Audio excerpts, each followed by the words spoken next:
for sure it was gone. We left there last night. The flames were in the backyard. I was like, there's no way. Right now at 5, what residents woke up to in the Lake Isabella area was unbelievable, like a war zone, as dozens of homes had burned and were still burning. Kind of hard, but I mean, just never seen anything like this. And neither have we here in Kern County, as the Erskine fire destroys homes and disrupts lives as people are forced to pack up and get out. My prayers are with everybody, and I hope everybody's made it out all right. Good evening, and thanks for joining us here for 17 News at 5. I'm Tammy Melchuk. And I'm Jim Scott. We begin tonight with the latest on the Erskine wildfire. Now in its 25th hour and strong as ever, still ripping through the hot, dry hill communities east of Bakersfield. The fire is now known to be a killer, and it has doubled in size since just this morning. It is 0% contained at this hour. New evacuations have been ordered within the last hour, and we've also learned about a half an hour ago that patients and personnel at Kern Valley Hospital voluntarily evacuated themselves. And the Governor Jerry Brown has now declared a state of emergency for Kern County. Here are your Friday 5 p.m. headlines. Just over 19,000 acres have burned so far. That's nearly 30 square miles. At least 100 structures and homes burned, but fire officials tell us that number could be significantly higher. 1,500 structures are threatened as of news time tonight. 800 firefighters are on the scene. Hundreds more from across the state are on their way to join the fight. Kern County Public Health Department has also sent in a team to assess the damage. There is no AT&T cell service in the area tonight. SoCal Edison also says some 3,000 homes and businesses still without power. And Highway 178 is closed at 2 locations, the intersection of Highway 155 and the intersection with Sierra Way. Now, we're going to take you quickly through a series of maps here, beginning with a look at where the fire started Thursday. A reminder, Lake Isabella is just about 40 miles northeast of Bakersfield. The fire started around 4 o'clock yesterday afternoon just east of Lake Isabella and quickly burned up the hillside between Lake Isabella and Squirrel Mountain Valley. These are the areas that have been evacuated: Bella Vista, South Lake, Weldon, Onyx, Lakeland Estates, Mountain Mesa, Squirrel Valley, and Yankee Canyon. Plus, there are reports of multiple structures on fire off of Kelso Valley Road in Weldon. Lake Isabella and the Erskine Creek area are under a precautionary evacuation and have received a Ready Kern alert to be ready to leave if they're told to at a moment's notice. We'll have more on that still ahead. The primary evacuation center tonight is at Kernville Elementary School. That address is 13350 Sierra Way in Kernville, north of Lake Isabella. A second evacuation center now set up at the New Life Assembly of God Church. That address is 25 Arden Avenue in Wofford Heights. We have team coverage tonight from the victims who've lost their homes to the firefighters in the middle of this battle, entrenched in a struggle against the forces of nature. We'll check in with 17's Christina Lopez in just a moment, but we begin tonight with 17's Kristen Price, who's been assessing the damage as this wildfire continues to intensify. Kristen? Jim, a Kern County Fire Battalion chief told me that there are multiple structures on fire right now that are burning off of Kelso Valley Road. And this all just started within the last few hours as the wildfire moved east. We drove up there shortly before the area was closed off this afternoon. We started seeing flames just after the fork where Kelso Valley and Kelso Creek roads meet. There are multiple homes in that area, and flames were not too far from those structures. At times, the homes disappeared because there was such thick black smoke surrounding them. We stuck around and got this video, but around 2:30 this afternoon, fire crews said it was too dangerous for us to stay. As we were leaving, we spoke with the man who lives in the area. He said his father stayed behind with the house. We make sure all the weeds are cut down. We clear everything away. We have a couple of wood piles that they're semi-close to the house, but they're far enough away that if they go up, we have a little bit of a buffer there. Some homeowners worked alongside firefighters to protect the homes. A rancher high-fived firefighters as they worked together to cut a fire line, and helicopters made water drops nearby. And fire officials again have not been able to give us an exact number of structures that have burned in that area, but a battalion chief told me that there are several structures on fire there. Live in Mountain Meadows, Kristen Price, 17 News. Kristen, thanks. Down the street about a block away from where Kristen is, Sheriff's Office swarmed a home in Squirrel Mountain Valley today. 17's Christina Lopez is live outside the home with details of what she has seen going on there. Christina. Jim and Tammy, it's a very active crime scene here in the 3800 block of McRae in Mount Mesa, where earlier this afternoon, a sheriff's deputy was walking down this neighborhood, checking for properties and checking to make sure that everything was fine here when he came across one burnt out property in the middle of this block and found two individuals deceased inside the burnt property. He could not confirm the gender, the identity, or the age of these two individuals. Upon the discovery of those bodies, that deputy made a call, and Kern County sheriffs came out right away. The coroner is on scene now, as well as homicide detectives who are treating this as a homicide investigation. We do understand that the two individuals were found inside the home together. Again, it is unclear how old these individuals were, if they were elderly, or why they decided not to leave the property during the fire. KCSO believes that this may have been caused by the fire, but they do not know for sure the cause of death. That is pending an autopsy. The two bodies are still on scene. The coroners are on scene as well, determining what the next steps will be. These two bodies will be transported with the coroner's office and headed to Bakersfield for an autopsy. We will continue to follow this story and give you updates here on 17 News, but we can confirm right now that there are two fatalities here in Mount Mesa, may have been related to this fire. I'm Christina Lopez, live in Mount Mesa for 17 News. Christina, thank you. The sheer size of this wildfire is astounding, and the damage that it has caused in such a short period of time is really quite shocking. Hundreds of people have been forced to evacuate their homes, knowing as they leave, they might not have a place to go home to when this is all over.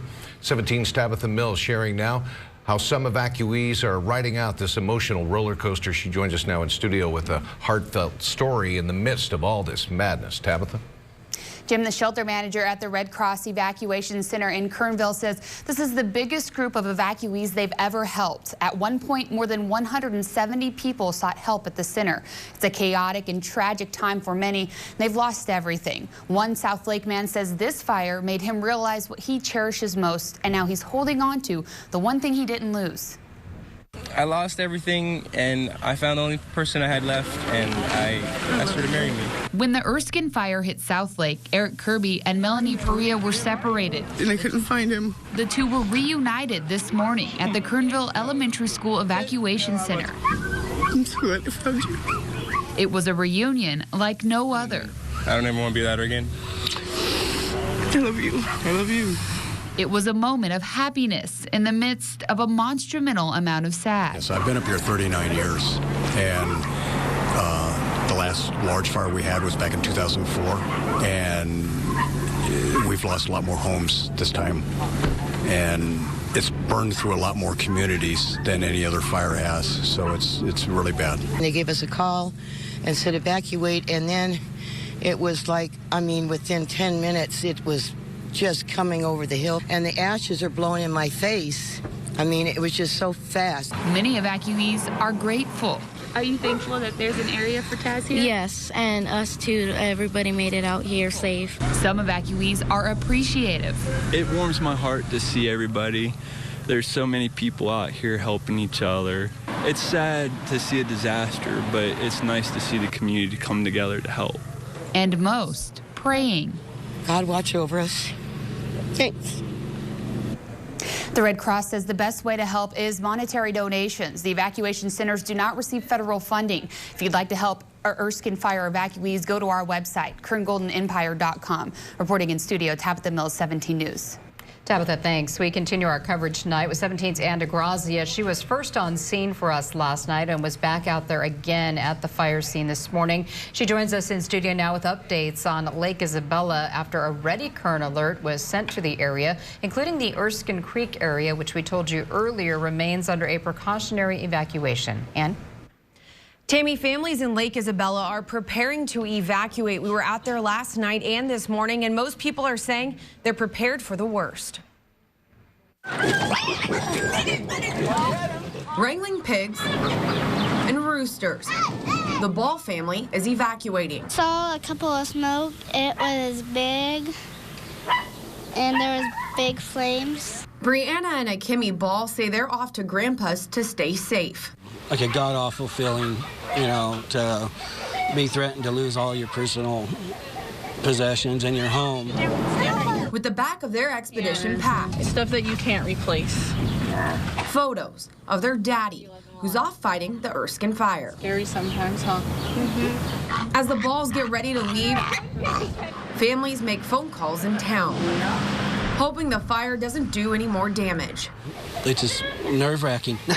Yeah. As you can see, these wind gusts are extremely strong, making it very difficult for these firefighters to fight this fire. And as the evacuations continue, look at all the damage that's already been done.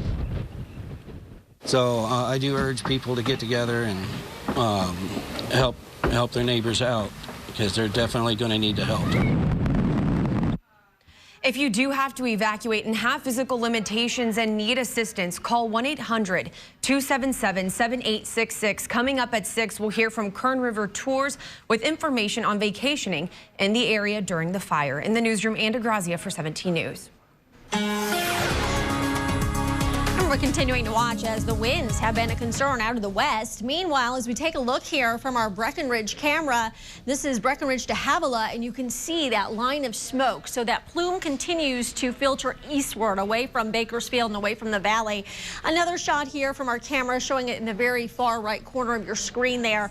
And we still have smoky conditions up there. So Kern Air is advising folks in that area, of course, to avoid outdoor activities if possible. Try to stay inside. I know a lot of folks, of course, evacuating and whatnot, but that air quality is poor up there. And here's our camera, and it's just, again, facing that fire. So we're continuing to watch as this fire is quickly growing. And this afternoon, we saw gusts upwards of 40 miles per hour. So wind sustained out of the southwest at 36 last hour. Now we're down to 26 right now. Latest observation, 87 degrees. Our dew point's at 35, and the relative humidity is low at 16%. So we do have some watches and warnings in place, and the National Weather Service has extended the wind advisory now through 5 a.m. tomorrow morning. That's not good. That means those winds are going to hang on again throughout the overnight, and with 0% containment and these gusty winds continuing, they're just going to face an uphill battle. Meanwhile, we still have the red flag warning. That does expire at 10 o'clock tonight. So the ingredients are in place, unfortunately, for this fire to continue to spread. We have the heat, we have the low relative humidity, and we're also looking at the gusty winds. So into tonight, here's your planner for Lake Isabella. 84 degrees at 6 o'clock, and then at 9 p.m. 76 degrees here in Bakersfield today, into the 90s, but we have heat on the way for the weekend. That and more in Pinpoint Weather. Listen, thank you. Many of us who don't live in the Kern River Valley woke up this morning wondering how the firefight went overnight. It was a rather sobering wake-up call at sunrise as the winds were whipping back up, and then the realization set in that this battle will take a very long time to win.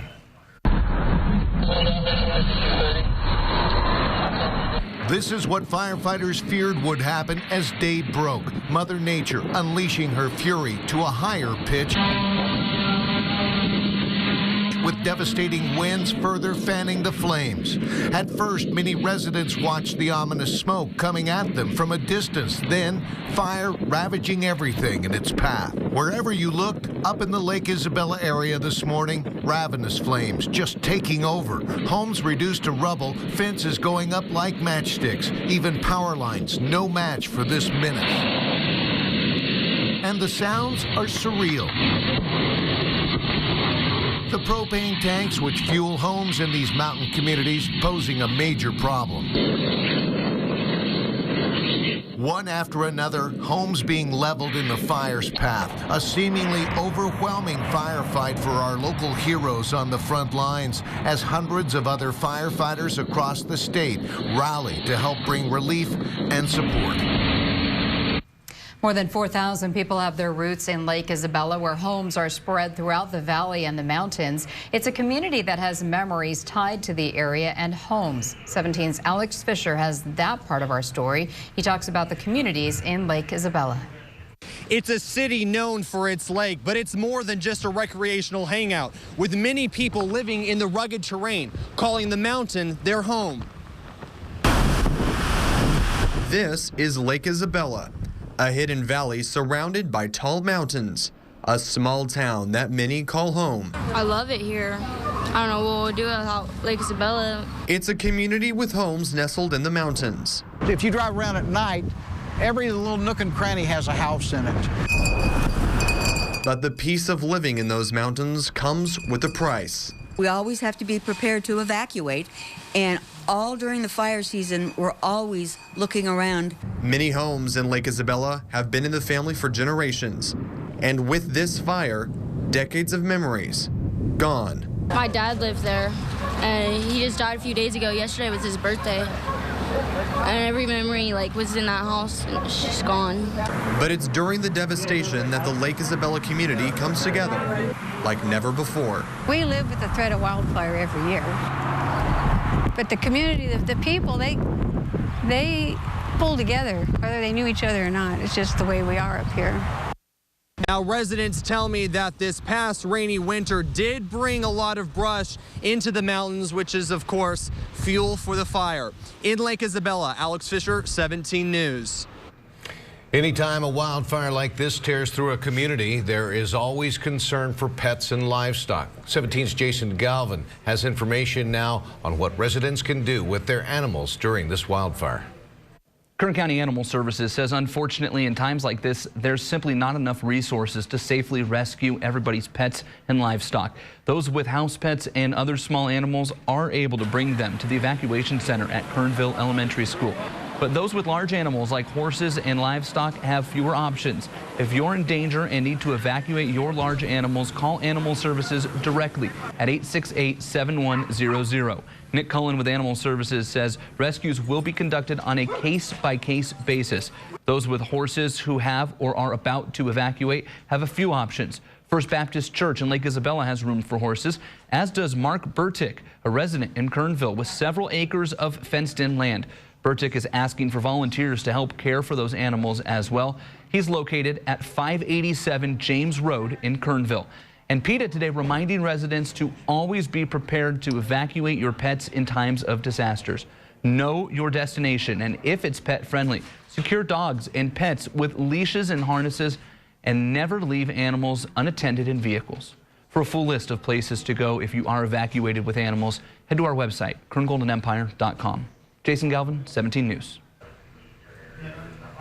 California Water Service, meantime, and the State Water Resources Control Board's Division of Drinking Water have issued a precautionary boil water advisory for customers in Cal Water's Squirrel Mountain, South Lake, and Mountain Mesa water systems. These customers are advised to use boiled tap water or bottled water for drinking, preparing food, and brushing teeth until further notice. We want to hear from you. Share your stories, pictures, and video with us on social media with the hashtag ErskineFire. Here is a look at some of the photos our viewers have been sending in. We have reposted many on our website, kerngoldenempire.com. You can share your stories, pictures, and videos with us on social media, again with the hashtag ErskineFire. Share your posts on our Facebook and Twitter pages. You can also email us at 17news@kget.com. Now to your money, and a major plunge today for stock markets across the globe. The Dow Jones Industrial Average down 611 points today, over 3% on the heels of the United Kingdom voting to exit the European Union, and Prime Minister David Cameron saying he will resign by October. A last-minute 100-point rally was stifled by the closing bell. We'll have more on the Brexit, as they're calling it, and we'll have a closer look at the markets coming up a bit later in this newscast.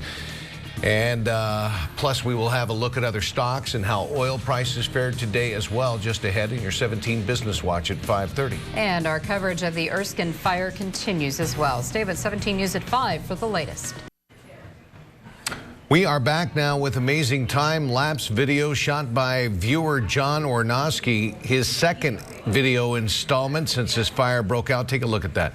Shows the fast, furious growth of the Erskine wildfire in just a matter of hours over Lake Isabella, and how the winds were just pushing those flames over the mountains and keeping them low, almost preventing them from escaping into the atmosphere, it looks like. And as the sun went down, the flames and embers eerily lighting up the community there. Wow. All right, let's go back to the Pinpoint Weather Center. Here's Alyssa. More pictures coming in from our viewers, both on Facebook as well as Twitter, and of course here by email, weather@kget.com. If you have some, Black Owl Media, again, providing shots of the Erskine fire, and we're continuing to watch as, again, more planes are dropping water, more crews are heading there, over 800 firefighters on scene, but they are fighting an uphill battle, and that is due to these gusty winds. As we head into tonight, look at the direction of the wind, now out of the north and west, and as we watch the colors, things quietly started to fade color-wise, meaning that the winds were diminishing. So we'll be watching here for winds currently sustained around 25 to 35 miles per hour, probably for about the next 3 hours or so. And then by 11 p.m., we'll watch as gusts will go down. So watch the clock here. 6:30, 7 o'clock. Notice we go from 20 miles per hour all the way down to about 12 miles per hour at 11 p.m.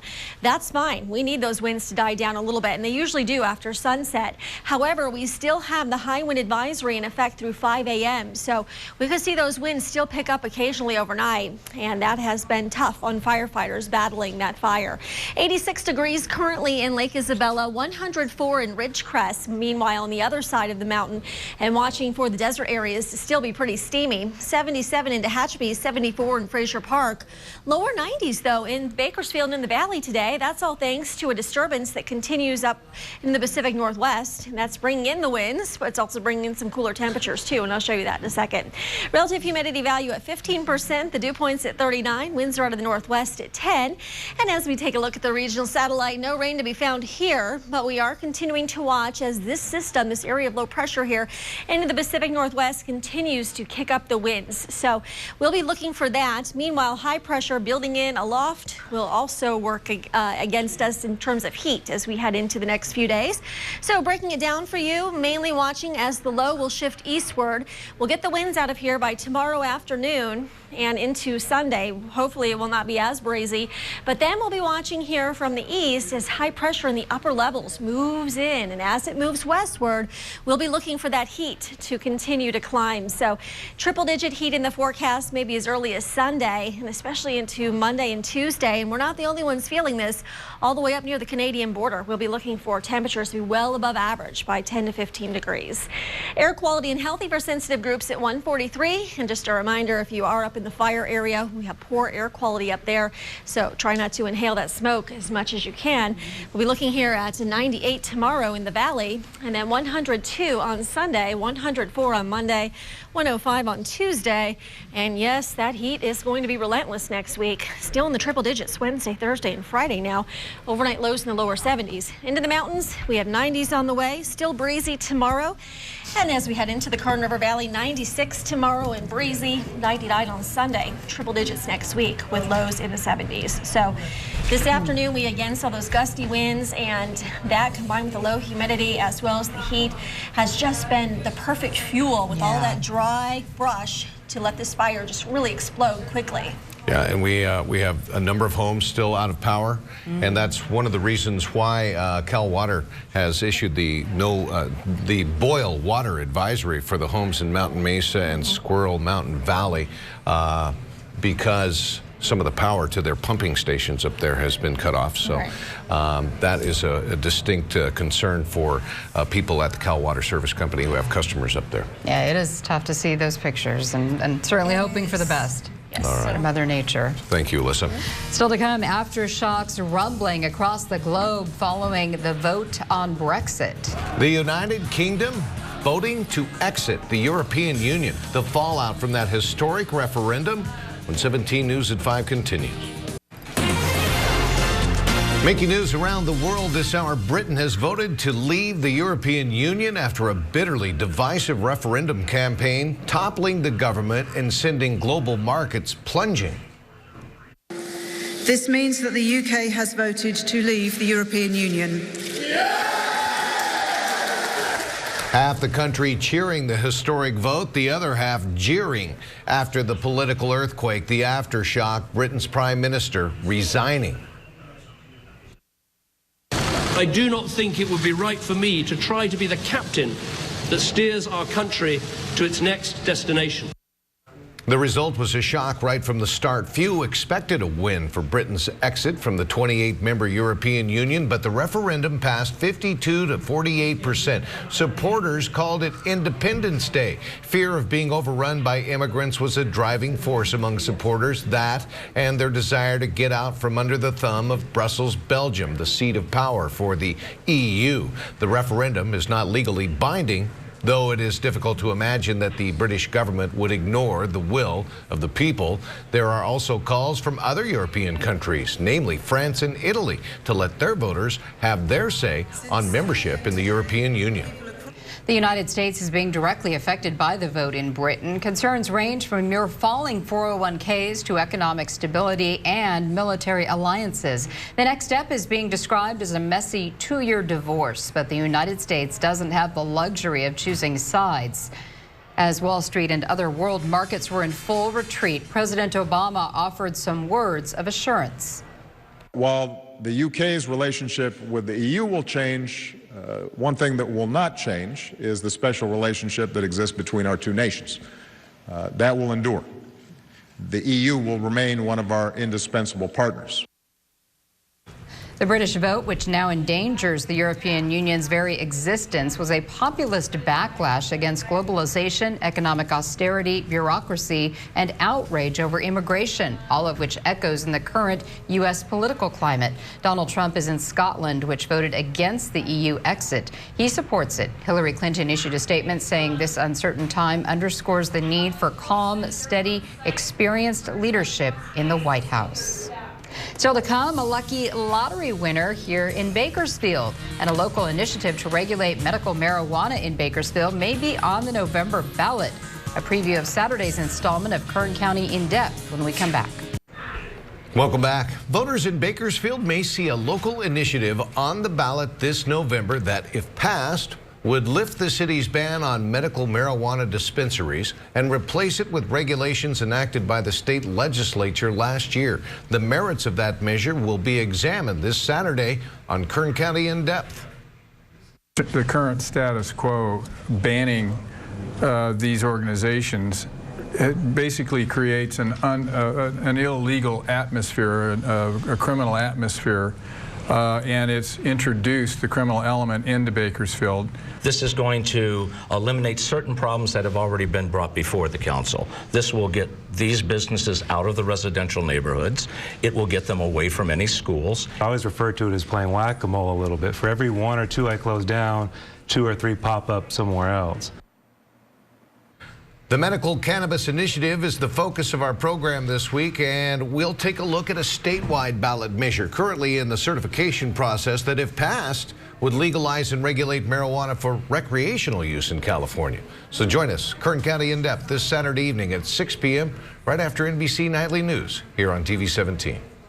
A Bakersfield man is $750,000 richer after he won a $10 mystery crossword scratcher ticket last week. Jose Ramirez Leon bought the winning ticket, which looks like this one on your screen, at the Edison Market in Delhi, located on Edison Highway. He bought it June 14th. Officials say the $10 mystery crossword scratchers are part of the lottery's continued effort to give out more prizes, create more winners, and of course earn more money for public education.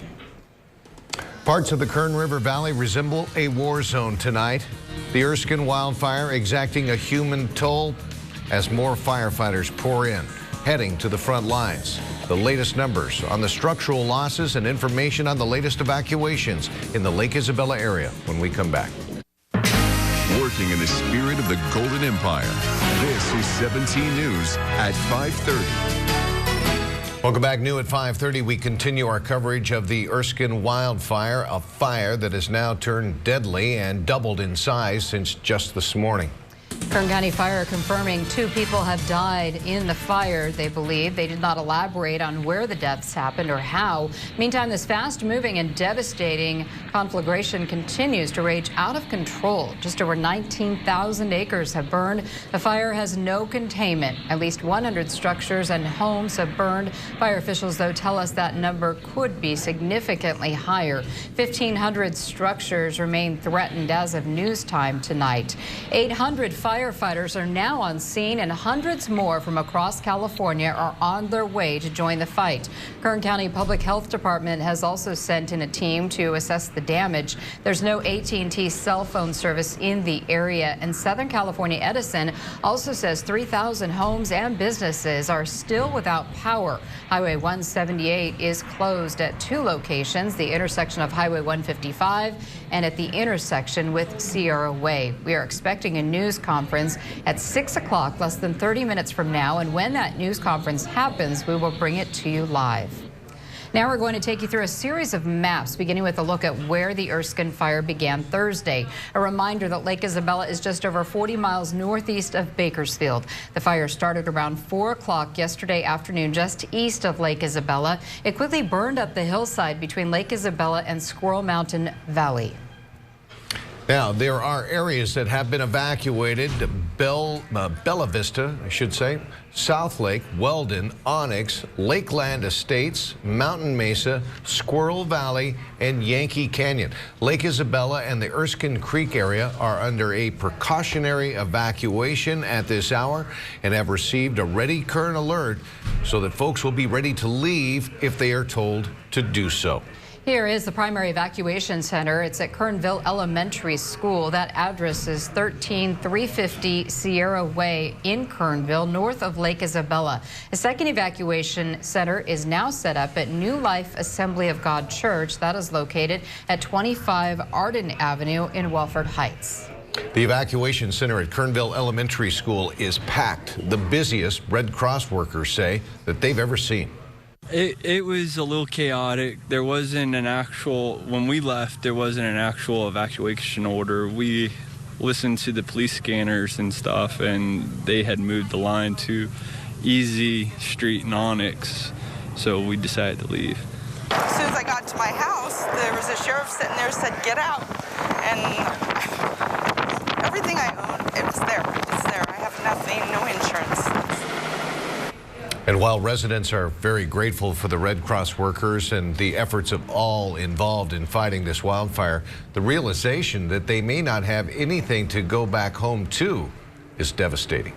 There was fire behind my house and on the side of our house. We just got out before it come over the fence into our yard and probably got our house. And the only thing we couldn't get out was our medicine and our cat. I know if it gets our house, we're losing everything. I got a lot of faith. Been praying a whole lot. I've got the fire department up there, and they're going to do the best they can. They know I got cats up there, so my daughter's got kittens. Now, if you are trying to get a hold of a loved one who has been evacuated, you can go to our website, kerngoldenempire.com, and click on the hot link icon. Meantime, if you would like to help the victims of the Erskine fire recover, the Red Cross says right now the best thing you can do is donate money to help with relief efforts. You can also find the link on our website again, kerngoldenempire.com. A gas station in Lake Isabella was very busy this afternoon. Residents, even firefighters, were in and out filling up their vehicles and gas cans at this Shell station. Some were evacuating the area. Others just wanted to fill up their gas cans to use for generators. The manager of the gas station says fuel was running low, but the station is able to get a refill today. Still to come, a disastrous day on Wall Street as Britain's vote to leave the European Union sent shockwaves to markets worldwide. We'll have the latest still ahead. And more pictures coming in of the Erskine fire. We'll show you the views from around Kern County, and we'll have your forecast next. All right, time now to check out that forecast and find out about the conditions, especially up at the Erskine fire area. Alyssa? Exactly, and that smoke can be seen for miles. This viewer picture coming in from California City, and look at how smoky it looks out in the desert. Michelle Hickok showing us the view there. Another view from the desert area, and this is near Highway 14, also out in the desert. Michelle Katchelhofer showing us the view there. So that smoke continues to blow eastward. It is filling up into the desert areas, so they are looking at a smoky haze. Obviously, we do have smoke into the Kern River Valley area, and Kelso Valley Road is where we go next. Evacuations taking place there. Our very own Kristen Price sending in that picture. Meanwhile, another view here of water drops up near the Erskine fire, and Richard Peterson showing us the view. So if you have a picture, send it to us, weather@kget.com, or find the KGET page on Facebook or my own, and we'll get that on the air. Certainly watching still for watches and mornings tonight, not only because of the winds. We have the wind advisory through 5 a.m. tomorrow, but we're also looking then for that red flag warning through 10 o'clock tonight. High fire danger. We have low relative humidity values. We have, of course, those gusty winds and the heat. So that all comes into play. Looking at 93 in Bakersfield, mid-80s up there into the Kern River Valley near Lake Isabella. 107 into Las Vegas. It could be hotter. 109 in Phoenix. And that heat, guess what, is headed our way as we head into early next week. So we'll take today's 93, the area of low pressure in the Pacific Northwest, dropping our temperatures down a little bit. Humidity value at 15%, the dew point's at 39, winds are out of the northwest at 10. And as we take a look at dry conditions, that will continue here to the north. That's where we're watching for showers up into the Pacific Northwest. No rain in our forecast the next 7 days. We're going to be dry. And guess what? We're heading into a weekend. Traveling to Sacramento, 100. It is going to be toasty in the valley. 97 as we head into Stockton, 61 degrees in San Francisco, 90 in Merced, 101 into Fresno, 61 in Monterey, 97 in Paso Robles, looking then at 74 degrees into Santa Maria. So the beaches will be in the 70s this weekend. 72 if you're traveling to Santa Barbara, 78 into LA, 67 in San Diego. Air quality unhealthy for sensitive groups, 143 for that AQI. And as we head into Sunday, heating back up, 102. We'll continue here in the triple digits next week, 104 on Monday, 105 on Tuesday, and lower triple digits early next week with lows in the lower 70s. Into the mountains, lower 90s on the way. Overnight lows in the 60s. Still breezy in the mountains tomorrow, but I don't think it's going to be as windy. And into the Kern River Valley, 96, with again hot conditions throughout the day, 100 next week. The weather snapshot tonight is from Ann Gannon, showing us a beautiful sunset there out of Kern County. And no, folks, that is not wildfire smoke. That's just a colorful sky from a gorgeous sunset. And thank you, Ann. Appreciate that. If you have a snapshot, snapshots at kerngoldenempire.com. You can also send your fire pictures to that address as well.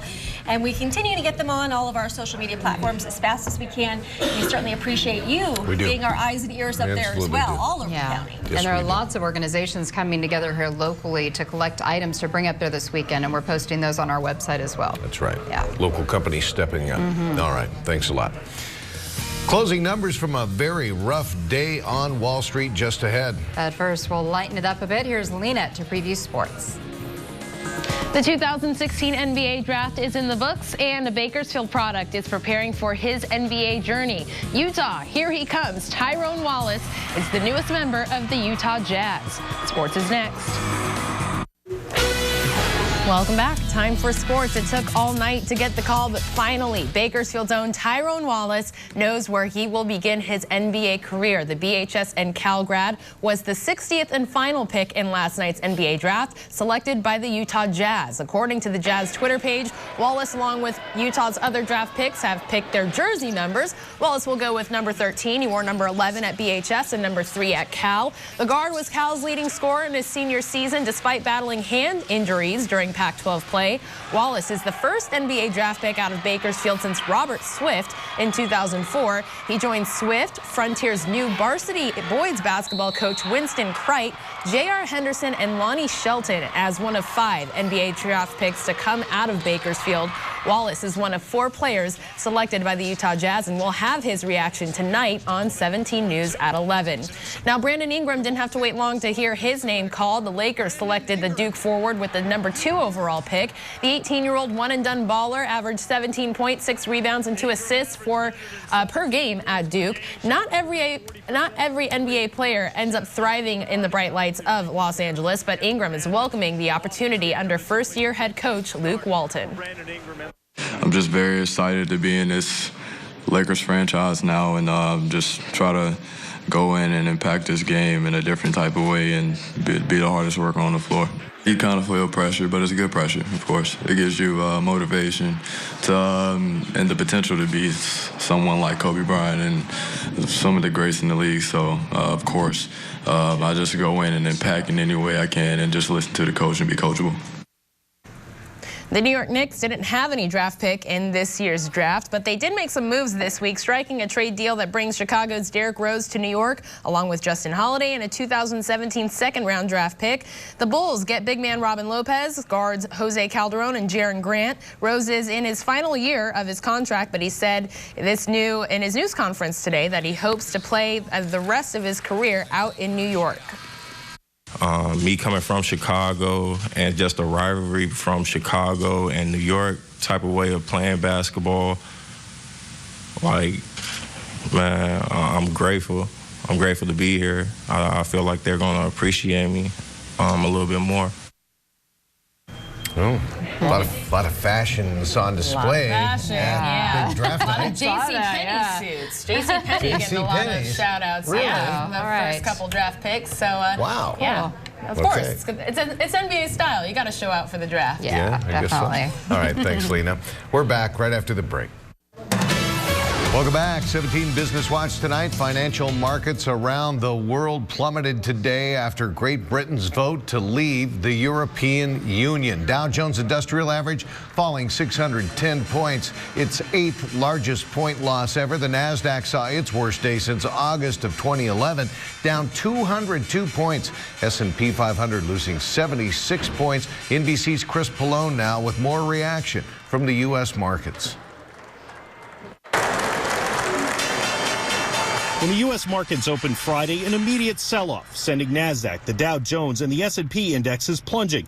Investors getting out of stocks and putting money into more conservative investments like gold and bonds. Dow Jones closing down 610 points, a nearly 3.4% drop, erasing all gains made this year. The turmoil, a reaction to the United Kingdom's Brexit vote results, which came in overnight. The UK has voted to leave the European Union. The UK's decision to leave the 28-member European Union creates a lot of questions about trade and whether the UK exit will spur more countries to leave the EU, with fears over a spike in immigration winning out over free trade. They basically said, we hear what you're saying about the economic benefits, but we want our country back. Analysts have predicted the 2-year or longer process of separating the United Kingdom from the European Union will hurt the British economy and beyond. We know the sign is going to be negative on employment, on investment, and that there will be ripple effects. There's no getting around that. And some say people in the U.S. have reason to fear, too. I do think that over the next, say, 2 quarters, these events could shave a bit, I'd say 2 to 3 tenths off of our GDP. A seismic shift from one of the world's largest economies with nothing but uncertainty on the horizon. Chris Pallone, NBC News. All right, we continue still ahead with our coverage of the Erskine fire. And we are standing by for a news conference just ahead at 6 o'clock. And when it happens, we'll bring it to you live. We're back after the break.